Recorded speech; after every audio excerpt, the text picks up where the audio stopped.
Hello students, आपका स्वागत है रोजगार विथ मिथिलेश में। हम अपने बैच के लूटो बैच में आज ज्योग्राफी का लेक्चर नंबर 2 स्टार्ट करने जा रहे हैं, जो यूपी SSC पेट 2023 के लिए बहुत ही इम्पोर्टेंट क्लासेस हैं। यहाँ से ज्योग्राफी में आपका 5 नंबर पूछा जाता है। तो चलिए आज हम उसका दूसरा लेक्चर स्टार्ट करते हैं।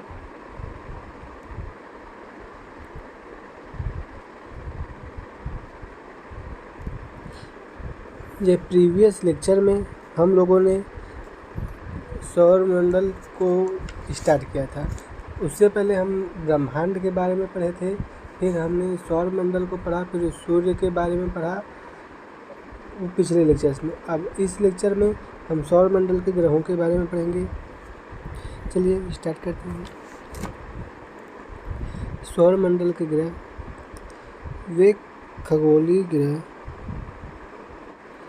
वे खगोलीय पिंड जो निम्न शर्तों का पालन करते हैं वह ग्रह कहलाते हैं। कौन कौन सी शर्तें?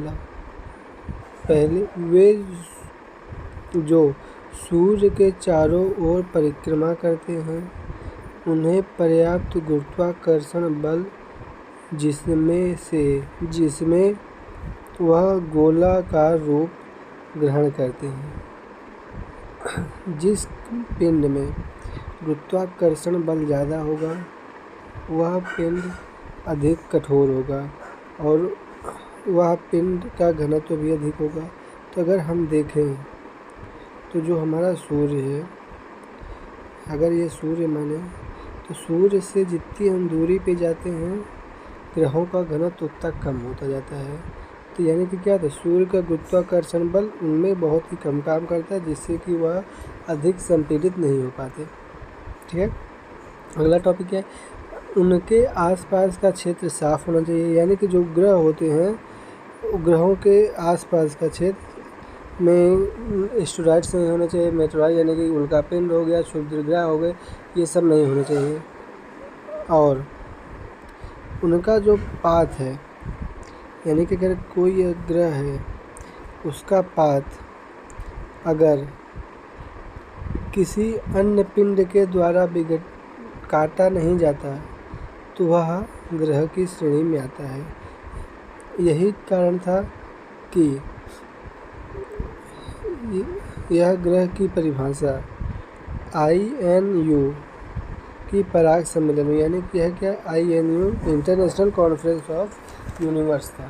इसमें क्या किया गया था कि ये पराग सम्मेलन हुआ था, पराग एक जगह है वहाँ पर, अगस्त 2006 में।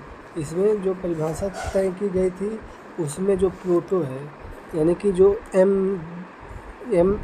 यम था, प्लूटो था, वह दूसरे की यानी कि वह वरुण की यानी सैटर्न की कक्षा को काटता हुआ उसका कक्षीय बन रहा था। तो इस वजह से प्लूटो को 8 अगस्त 2006 में इसको ग्रहों की श्रेणी से अलग कर दिया गया। यानी कि ये जो हमारे लिए डेट है 8 अगस्त 2006, यह बहुत ही इम्पोर्टेंट बन जाती है। ठीक है,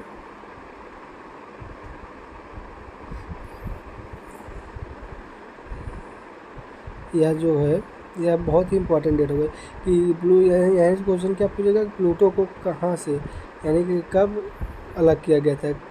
कब अलग किया गया था? 8 अगस्त 2006 को। किस सम्मेलन के अंदर? पराग सम्मेलन,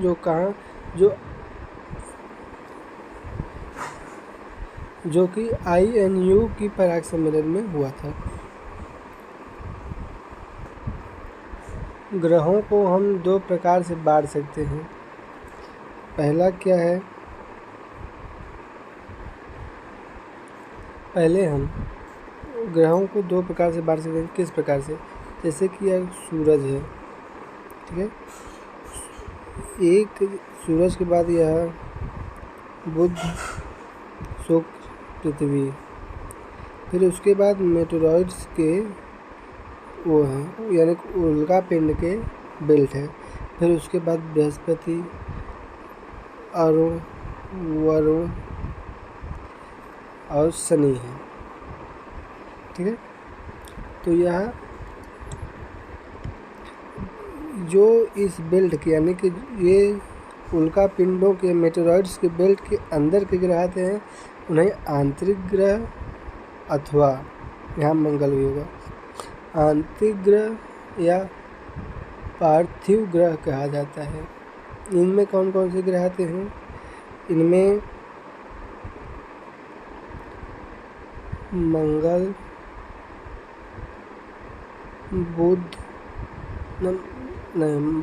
बुध, शुक्र, पृथ्वी, मंगल को इस श्रेणी में रखा गया है क्योंकि यह पृथ्वी से दिखाई देते हैं। पृथ्वी से या सूर्य व क्षुद्र ग्रहों की श्रेणी के बीच स्थित हैं, इसलिए इन्हें आंतरिक ग्रह व भीतरी ग्रह कहा जाता है।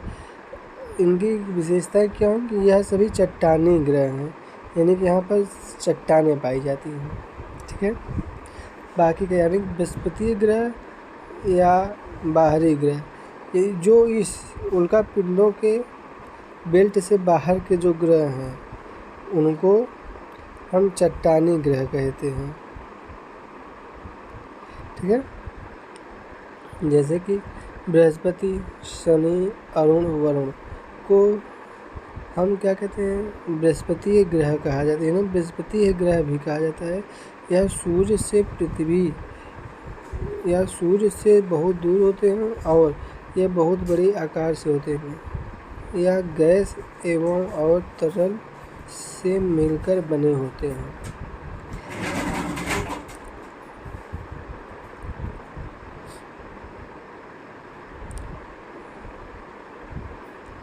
मंगल, बुध, बृहस्पति, शुक्र, शनि, यह पांचों ग्रह पृथ्वी से खुली आंखों से देखे जा सकते हैं अलग अलग समय पर। तो ये जो पांचों ग्रह हैं ये बहुत ही इम्पोर्टेंट है एग्जाम से, यानी कि इसमें से पूछ सकता है कि पृथ्वी से खुली आंखों से कौन कौन से ग्रह देखे जा सकते हैं। तो जिसमें क्या उत्तर होगा? मंगल, बुध, बृहस्पति, शुक्र, शनि, ये पांचों ग्रह पृथ्वी से खुली आंखों से देखे जा सकते हैं। आकार के अनुसार ग्रहों का क्रम, यानी कि आकार का यानी सबसे बड़ा ग्रह बृहस्पति, फिर उसके बाद शनि, फिर अरुण, वरुण, पृथ्वी, शुक्र एवं मंगल। या आकार के अनुसार ग्रहों का क्रम है मंगल और बुध को छूट गया था। बुध यानी क्या? बृहस्पति, शनि, अरुण, वरुण, पृथ्वी, शुक्र, मंगल एवं बुध। फिर घनत्व के आधार पर ग्रहों का क्रम, सबसे हल्का कौन सा होता है? वरुण, फिर अरुण, फिर बृहस्पति, फिर नेपच्यून में शनि, फिर मंगल, शुक्र, बुध, पृथ्वी। यानी सबसे कम घनत्व वरुण का होता है और सबसे अधिक घनत्व पृथ्वी का होता है। ठीक है, अब उसके बाद सूर्य से दूरी के आधार पर ग्रहों का क्रम, बुध, शुक्र, पृथ्वी, मंगल, बृहस्पति, अरुण, वरुण और शनि। ठीक है, यह हो गए सूर्य से दूरी के आधार, यानी सबसे पास बुध है और सबसे दूर शनि ग्रह है। ठीक है, फिर परिक्रमण काल के आधार पर ग्रहों का क्रम, सबसे कम परिक्रमण काल शुक्र का, बुध का, फिर शुक्र का, फिर पृथ्वी का, फिर मंगल, बृहस्पति, शनि, अरुण, वरुण का। फिर इम्पोर्टेंट पॉइंट क्या है? शुक्र और अरुण को छोड़कर सभी ग्रहों के घूमने एवं परिक्रमण काल की दिशा एक ही होती है। शुक्र एवं वरुण की दिशा, दोनों की दिशा पूर्व से पश्चिम की ओर होती है, जबकि अन्य ग्रहों की दिशा पश्चिम से पूर्व की ओर होती है। यानी कि शुक्र और अरुणों को छोड़कर, जो शुक्र और अरुणों को छोड़कर बाकी सभी की दिशाएं घूमने की यानी परिक्रमण काल की दिशा पश्चिम से पूर्व की ओर होती है, यानी कि ये वामावर्त करते हैं, और शुक्र और अरुण दक्षिणावर्त घूर्ण या परिक्रमण करते हैं। अब यहाँ पर अगर देखें तो यहाँ पर देखें तो मरकरी यानी कि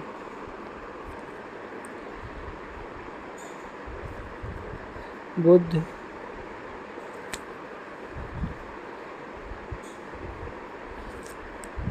शुक्र,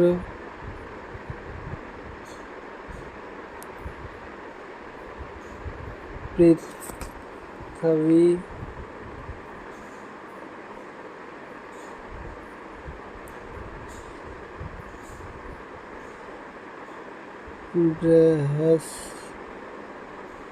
बृहस्पति,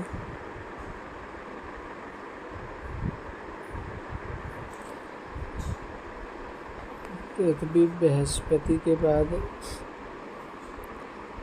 अरुण,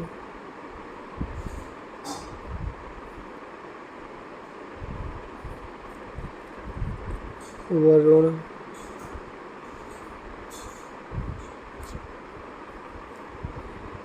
शनि, प्लूटो। ठीक है,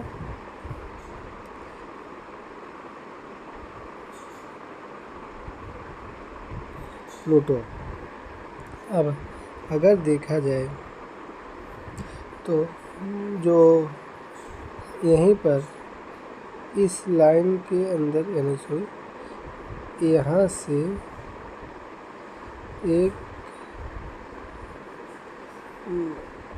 क्षुद्र ग्रहों की यानी कि उल्का पिंडों की वो होता है, यानी कि यहाँ पर मेटेरॉइड्स हमेशा एक बेल्ट बना के रहते हैं। यहाँ पर ऐसे काफ़ी मात्रा में इनके बीचों में मेटेरॉइड्स होते हैं, जो कि बहुत ही सघन मात्रा में यहाँ पर गति करते रहते हैं। ठीक है, तो जो इसके अंदर के ग्रह हैं यानी कि इसके अंदर के जो ये चारों ग्रह, चाहे वो मरकरी हो, वीनस हो, अर्थ हो, ये मार्स हो, यह सभी चट्टानी ग्रह होते हैं। यानी कि जो इनकी सरफेस हो यानी कि इनकी जो परतें होती हैं वो चट्टानी ग्रहों से, चट्टान से मिलकर बनी होती हैं। पृथ्वी की, शुक्र का, बुध का और मंगल ग्रह का। ठीक है, जबकि जो अन्य ग्रह यानी कि चाहे जुपिटर हो, सैटर्न हो, यूरेनस हो, नेपच्यून हो या प्लूटो हो, यह सभी गैसीय ग्रह हैं। यानी कि यहाँ पर इनकी जो परतें हैं वो गैस से मिलकर बनी होती हैं, गैस और जल वाष्प से इनकी परतें मिलकर बनी होती हैं। ठीक है, तो अगर हम यहाँ से देखें या दूरी के आधार पर, अगर हम दूरी के आधार पर देखें तो सबसे पहले बुध आता है, फिर शुक्र आता है, फिर पृथ्वी, फिर मार्स, फिर जुपिटर, फिर सैटर्न, फिर यूरेनस, नेपच्यून एंड प्लूटो। अगर देखिए ये जो वरुण में देखेंगे तो ये एक वलय बना होता है, यह इसकी खासियत होती है, यह मीथेन गैस का बना होता है। ठीक है, चलिए आगे चलते हैं। अब ग्रहों के बारे में और डिटेल से देखेंगे कि ग्रह का डायमीटर यानी कि उसका व्यास, ग्रहों का व्यास क्या होता है, उसका रोटेशन पीरियड यानी घूर्णन काल क्या होता है, रिवॉल्यूशन पीरियड यानी कि अर्थ के हिसाब से रिवॉल्यूशन पीरियड यानी कि उसका परिक्रमण काल क्या होता है, एवरेज टेम्परेचर यानी कि औसत तापमान, और सरफेस उसका बना कैसे है, और उसके वलय यानी कि उसमें वलय, और सूर्य यानी कि उसके मून कितने हैं, और पृथ्वी से वहाँ पहुँचने में कितने समय लगेंगे। ठीक है, हम पहले बुध के कहते हैं, बुध के बारे में। बुध का क्या है, इसका जो डायमीटर है यानी कि इसका व्यास का 4879 यानी कि 4879 किलोमीटर का है, और इसका रोटेशन पीरियड कितना है 58 दिन 4.6 दिन का इसका रोटेशन पीरियड है। और पृथ्वी से इसको यानी कि इसका रिवॉल्यूशन पीरियड यानी परिक्रमा काल इसका 88 दिन का है।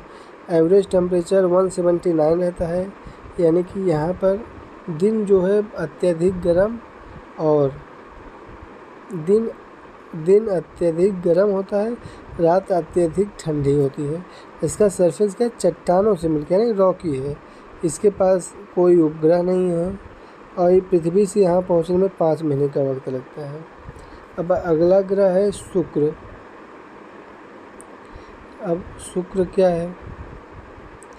शुक्र का डायमीटर यानी व्यास कितना है 12,104 किलोमीटर और रोटेशन पीरियड यानी कि कितने दिन में यह अपने धुरी परिवार कितने दिनों में एक चक्कर पूरा करता है, यानी 243 दिनों में पूरा करता है और सूर्य को यह 224 दिनों में पूरा करता है। और यहाँ का औसत तापमान 482 डिग्री सेंटीग्रेड है। यह भी इसकी परतें जो है चट्टानों से मिलकर बनी होती हैं और इसके पास भी कोई उपग्रह नहीं होता। और यहाँ से पृथ्वी में पहुँचने का समय 8 यानी 3 महीने का समय लगता है। ठीक है। नेक्स्ट पृथ्वी, यह इसका जो व्यास है 12,756 किलोमीटर है और पृथ्वी में का एक अपने ध्रुव पर एक चक्कर एक दिन में यानी 24 घंटे में पूरा होता है। और इसका रिवॉल्यूशन कितना है? इसका अगर हम परिक्रमा काल देखेंगे 356 दिन 4 घंटे यानी कि 0.25 लगता है। और यहाँ पर औसत तापमान 15 डिग्री से। ठीक है। यह भी चट्टानी परत ग्रह है और इसके पास एक उपग्रह यानी कि एक मून है। अगर हम मार्स को देखें, मंगल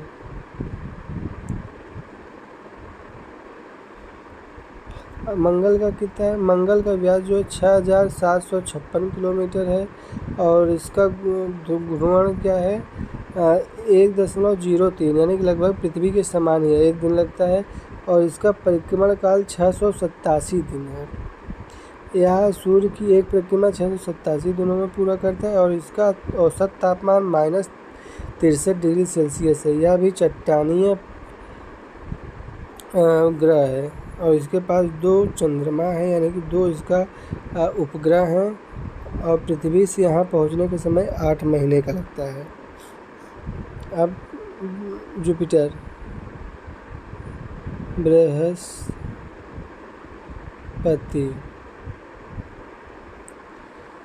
इसका जो व्यास है 1,42,984 किलोमीटर है, जो कि सर्वाधिक व्यास वाला ग्रह है बृहस्पति। इसका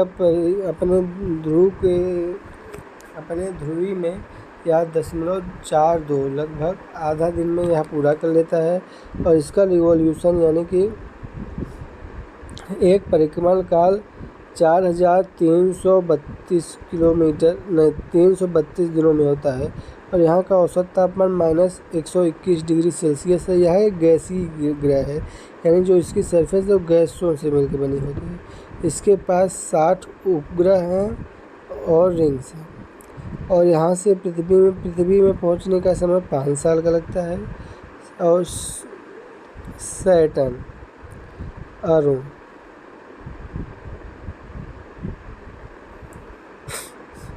इसका व्यास यानी कि इसका व्यास का 1,20,536 किलोमीटर है और यह 0.45 दिन में अपनी ध्रुवी में एक घूर्णन पूरा करता है और इसका परिक्रमण काल 10,775 दिन है।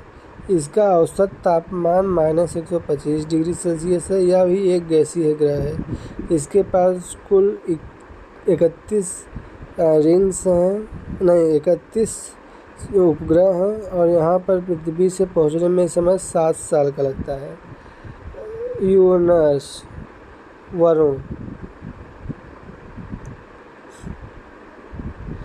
यहाँ इसका व्यास का 51,118 किलोमीटर और एक इसका घूर्णन काल है 0.07 दिन और यह अपन सूर्य की परिक्रमा 30,681 दिनों में पूरा करता है।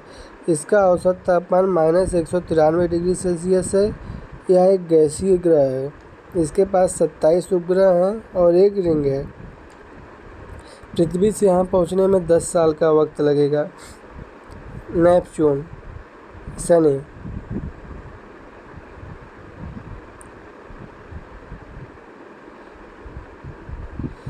49,528 किलोमीटर इसका व्यास है।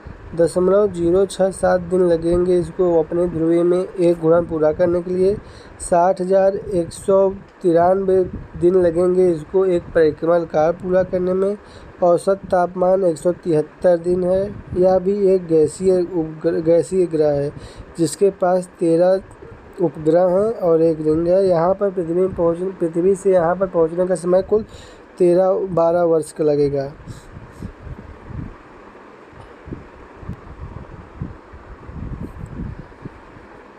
चलिए अब पहले ग्रह बुध को देखते हैं।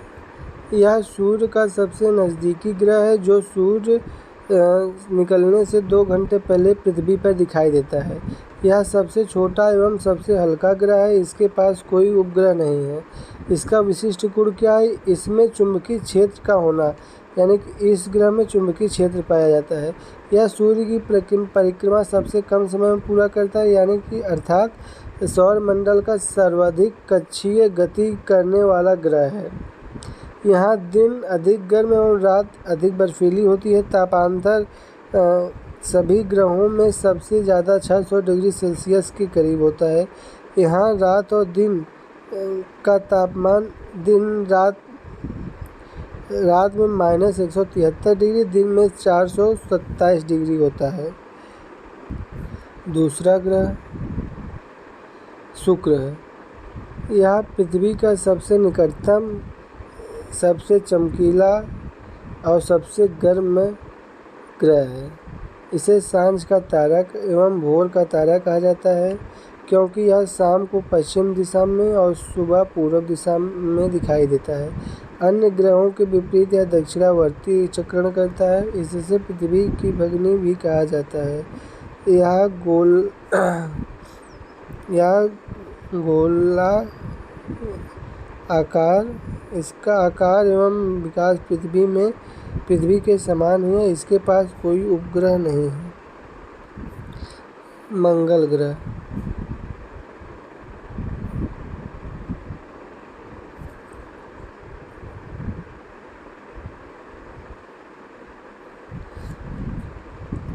तीसरा ग्रह मंगल ग्रह।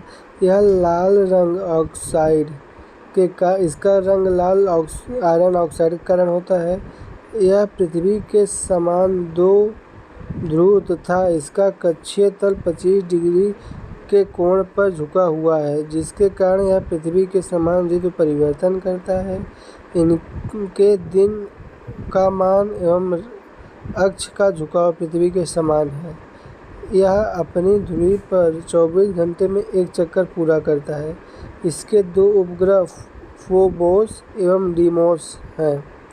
यह सूर्य की परिक्रमा 687 दिनों में पूरी करता है। सौरमंडल का सबसे बड़ा ज्वालामुखी ओलिपस मेसी तथा सौरमंडल का सबसे ऊंचा पर्वत निक्स ओलंपिया, जो माउंट एवरेस्ट से 3 गुना ऊंचा है, इसी ग्रह पर स्थित है।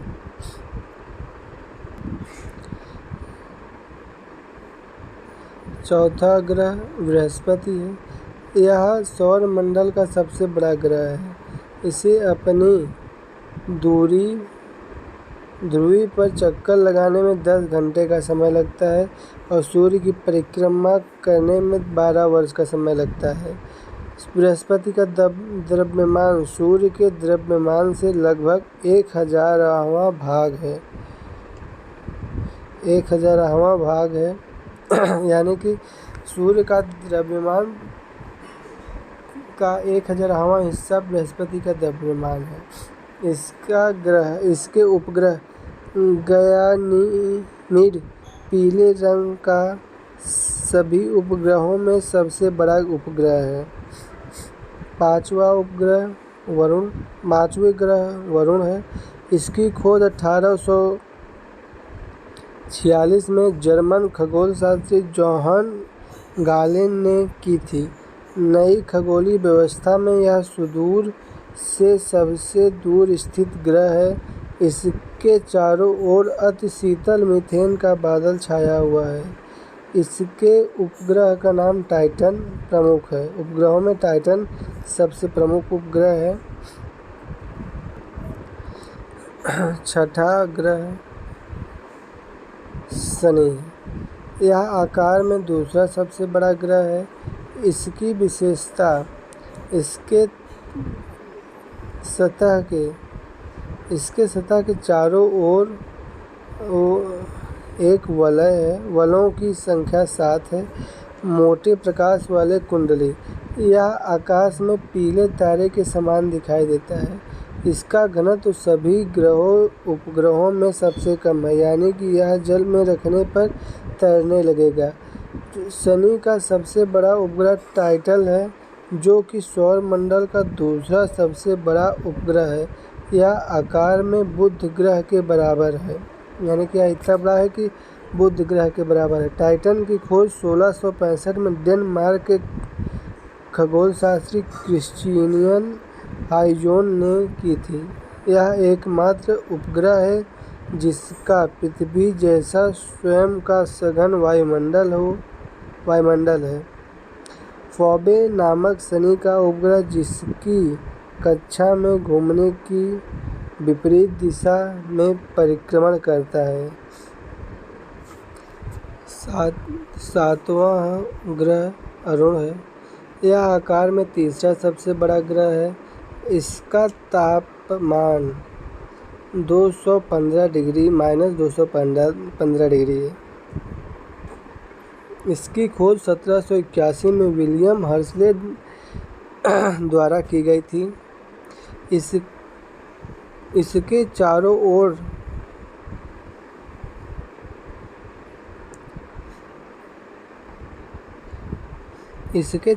ओर 9 वलयों में से 5 वलय का नाम इसके चारों ओर 9 वलयों में 5 वलयों का नाम alpha, beta, gamma, delta, epsilon है।